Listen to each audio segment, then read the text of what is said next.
And welcome officers. I hope आप लोगों की पढ़ाई काफ़ी अच्छी चल रही होगी और आप लोगों ने मेरे पुराने लेक्चर्स भी देख लिए होंगे अपने कॉन्सेप्ट्स क्लैरिटी के लिए। तो चलिए हम शुरू करते हैं हमारा आज का लेक्चर जो है सोर्स ऑफ फाइनेंस का पार्ट 1 फाइनेंशियल मार्केट्स इसमें कवर हो रहा है। तो अगर हम हमारा सिलेबस देखते हैं तो हमारा जो पहले 4 चैप्टर्स हैं वो कवर हो चुके हैं। आज हम स्टार्ट कर रहे हैं सोर्सेज ऑफ फाइनेंस, राइट।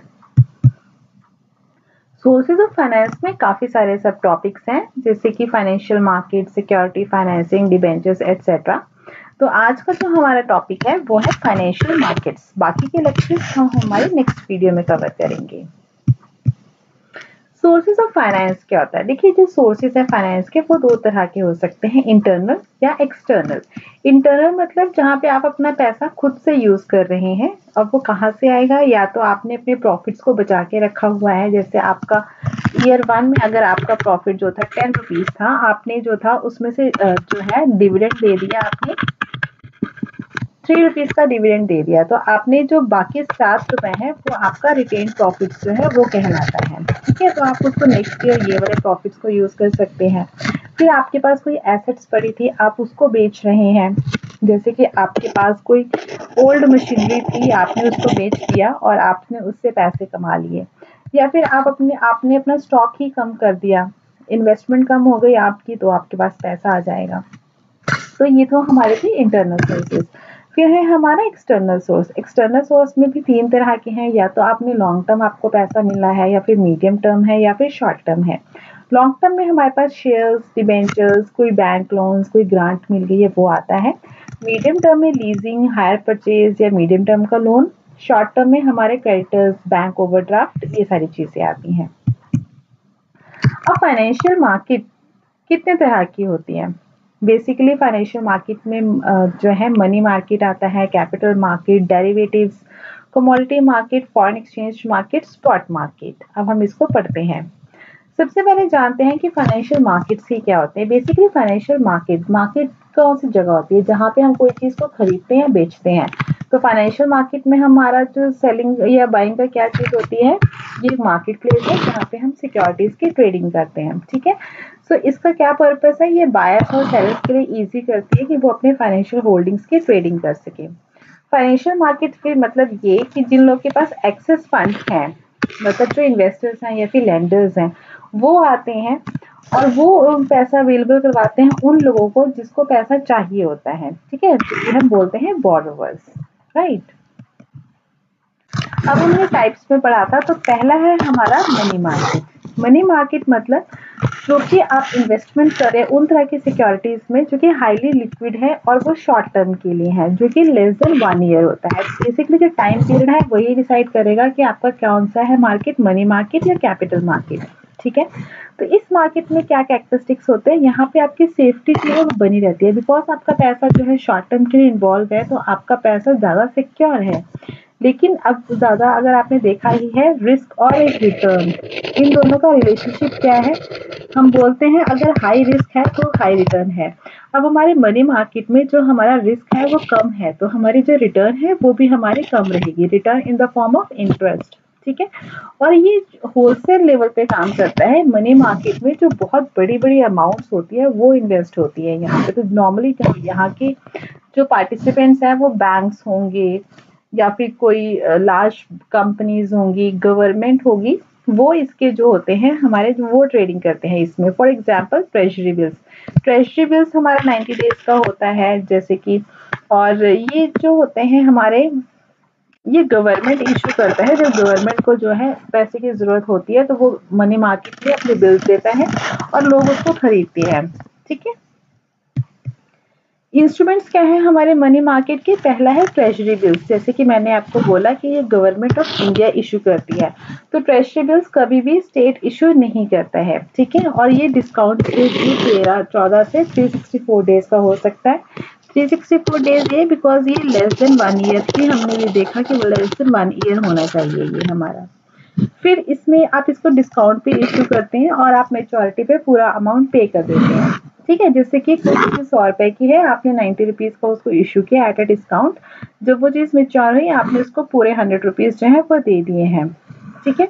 और ये लॉट्स में इश्यू होते हैं, जैसे कि 25,000 का लॉस है 14 दिन के लिए, 91 डेज का है, 1 लाख का है 364 डेज के लिए, ऐसे। दूसरा है हमारा कमर्शियल बिल।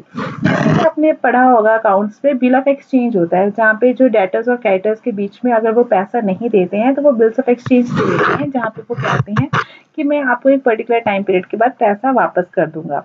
तो यहाँ पे कमर्शियल बिल्स में वही होती हैं कि इसको बड़ी कंपनीज इश्यू करती हैं और ये ज़्यादा लिक्विडिटी प्रोवाइड करती है, ठीक है। नेक्स्ट है हमारा सर्टिफिकेट ऑफ डिपॉजिट। ये क्या होता है? ये बिल्स ऑफ एक्सचेंज जैसा ही होता है, लेकिन ये एक नेगोशिएबल टर्म डिपॉजिट है। टर्म डिपॉजिट मतलब जैसे कि फिक्स डिपॉजिट होता है, अभी आपने बैंक में पैसा जमा किया है तो आपका वो सिर्फ आपका ही पैसा, कोई और उसको नहीं ले सकता। लेकिन जो सर्टिफिकेट ऑफ डिपॉजिट है वो जिसके पास है वो उसी की अथॉरिटी आ गई उस एफडी के ऊपर, समझिए, ठीक है। तो इसको जो कमर्शियल बैंक जो है वो एक्सेप्ट कर लेती हैं। तो ये कोई भी इश्यू कर सकता है और ये शेड्यूल्ड कमर्शियल बैंक्स भी इश्यू करती हैं, और इसका भी जो टाइम पीरियड है वो 3 महीने से 1 साल तक के लिए ही होता है। हमेशा याद रखना कि मनी मार्केट इंस्ट्रूमेंट्स जो है वो हमेशा 1 साल से कम के लिए होते हैं, ठीक है। नेक्स्ट आता है हमारा कमर्शियल पेपर। अब कई बार कंपनीज जो बड़ी-बड़ी कंपनीज हैं उनको भी एकदम से पैसे की ज़रूरत पड़ गई और वो कोई इक्विटी वगैरह भी इश्यू नहीं करना चाहती हैं, ठीक है। तो शॉर्ट टर्म में उनको वर्किंग कैपिटल चाहिए होता है, तो वो इस केस में क्या करती हैं, वो बोरो करती हैं बैंक से, ठीक है। और जो आपका कमर्शियल पेपर होता है उसकी जो टाइमिंग्स होती है 15 डेज टू 1 ईयर। अब इसमें जो आरबीआई है उसने पॉलिसीज लिखी हुई है कि क्या-क्या आपको रूल्स फॉलो करने पड़ेंगे। सबसे पहला, कोई कंपनी जो है अगर कमर्शियल पेपर इश्यू करना चाहती है तो आरबीआई से उसको प्रायर अप्रूवल लेनी पड़ जाएगी, और ये जो है वो भी डिस्काउंट के तौर पे इश्यू होता है, जैसे कि मैंने आपको बताया कि 90 का डिस्काउंट है, 100 पे आपने ले लिया, ठीक है। और वो जो डिस्काउंट रेट होता है वो मार्केट डिसाइड करता है। फिर इसमें जो कुछ है कि जो मिनिमम 25 लाख का ही होना चाहिए आपका, और मैक्सिमम आप कितना इश्यू कर सकते हैं कमर्शियल पेपर, वो है 100% of the issuers working capital, right. Next है हमारा call money. Call money basically क्या होता है, जैसे 2 बैंक्स हैं, अब एक बैंक है उसमें एकदम से कोई बड़ा कस्टमर आ गया या फिर एकदम से रश आ गया और वहाँ पे पैसे लोगों ने विड्रॉ कर लिए। अब उनको पैसे तो चाहिए ताकि अपनी लिक्विडिटी मेंटेन रखें, लोगों का ट्रस्ट भी मेंटेन रखें। तो वो क्या करते हैं, वो दूसरे बैंक्स के साथ में टाई अप कर लेते हैं और उनसे पैसे ले लेते हैं। तो ये जो टाई अप है थोड़े टाइम के लिए, वो हमारा उसको बोलते हैं कॉल मनी, कि कॉल पे आपको पैसा जो है वो मिल गया, ठीक है।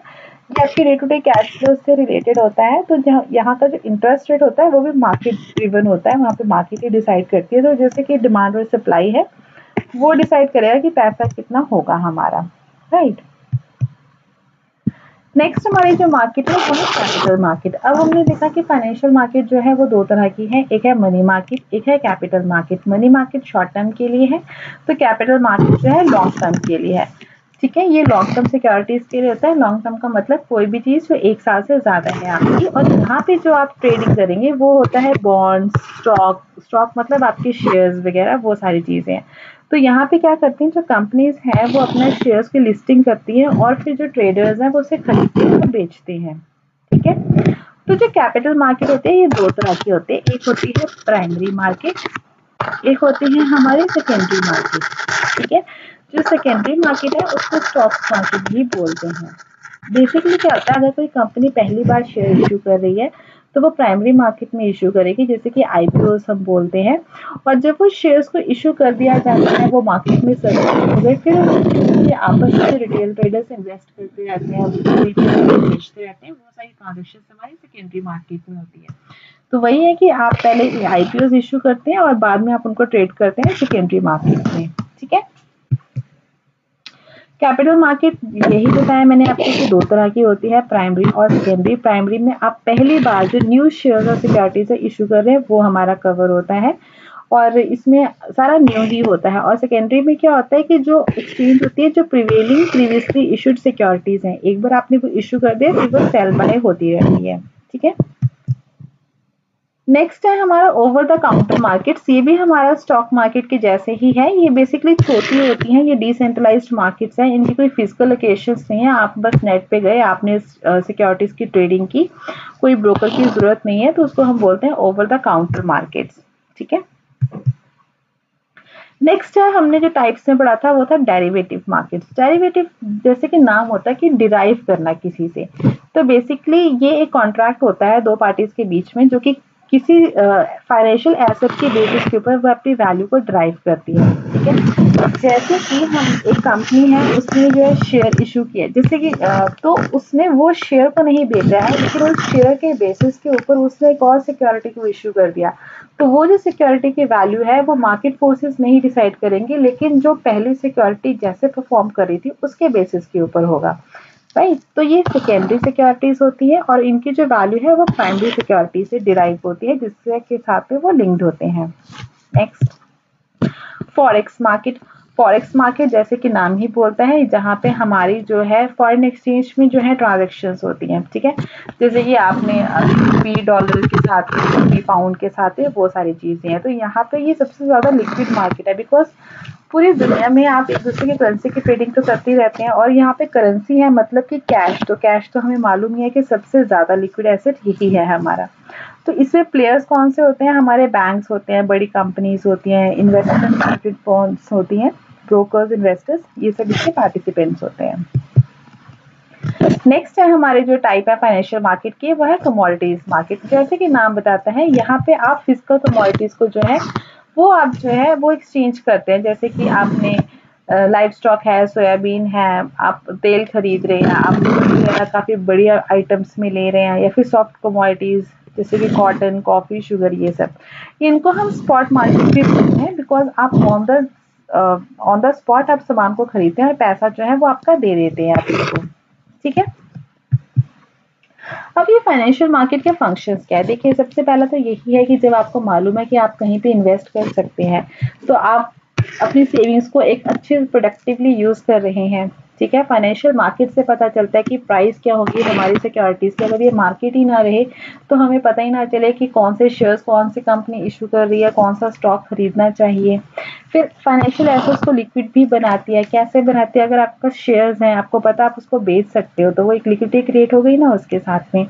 और कॉस्ट ऑफ ट्रांजेक्शन्स को भी कम करती है। अब आपको मालूम है कि काफी सारे लोग आ रहे हैं, जा रहे हैं, तो कॉस्ट ऑफ ट्रांजेक्शन्स भी हमारी जो है वो कम हो जाती है।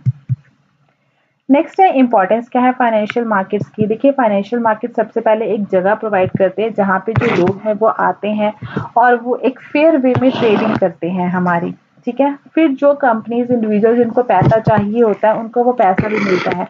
अब जैसे कि रिलायंस कंपनी है, अब छोटे छोटे जो इन्वेस्टर्स है वो खरीदना चाहते हैं, तो वो कैसे खरीदेंगे उतनी बड़ी कंपनी का एक एक शेयर? अगर 5-5 हजार का मिल रहा है, तो उस केस में वो कैसे करते हैं? वो म्यूचुअल फंड के थ्रू इन्वेस्ट करते हैं। म्यूचुअल फंड्स कहाँ से आ रही हैं? वो फाइनेंशियल मार्केट्स में ही आ रही हैं।